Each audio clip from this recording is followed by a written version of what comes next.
I-marinate ko muna yung ating fish fillet sa bawang.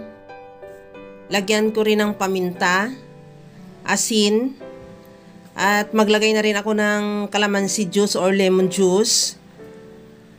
Lagyan ko rin siya ng liquid seasoning, ihalo lang at i-marinate ng mga at least 30 minutes. Habang ginagawa ko yan mga kalasa, kung bago ka pa lang sa aking channel, welcome! At huwag kalimutan mag-subscribe at i-click ang bell button para sa mga notification. At kung dati ka pa, welcome back at i-follow mo na rin ako sa aking Facebook page Lasang Pilipina.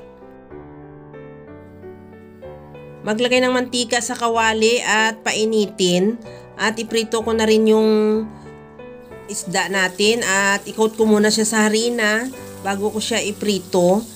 Antayin na lang din mag-brown yung kabilang side bago natin siya baliktarin.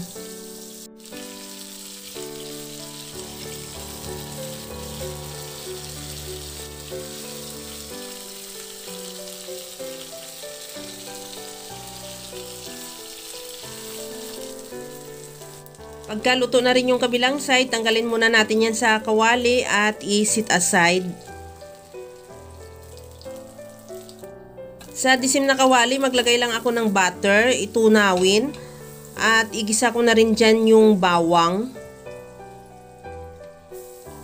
Ihalo lang hanggang sa maluto lang yung bawang o maglabas siya ng aroma. Timplahan ko na rin ng asin at paminta. Maglagay din ako ng lemon juice.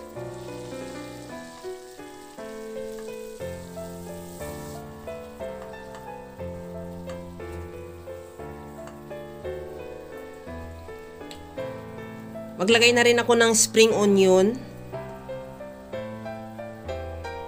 Kunting halo lang para maluto lang din yung spring onion at tikman ko kung okay na yung timpla niya at ready na yan yung ating sauce. Ilagay na lang natin yan doon sa taas ng ating isda. Kaya mga kalasa, kung nagustuhan mo yung ating video, please like na lang at pakishare na rin sa inyong mga friends. At kung bago ka pa lang sa aking channel, subscribe na at i-click mo na rin ang bell button para sa mga notification. Kaya mga kalasa, alam ko kayang-kaya mo tong gawin dahil sa sobrang simple at napakadali niya lang lutuin. Kagaya lang lagi sa sinasabi ko na wala namang hindi marunong magluto basta sa simpleng paraan lang. Hanggang sa muli mga kalasa, thank you for watching. Bye-bye!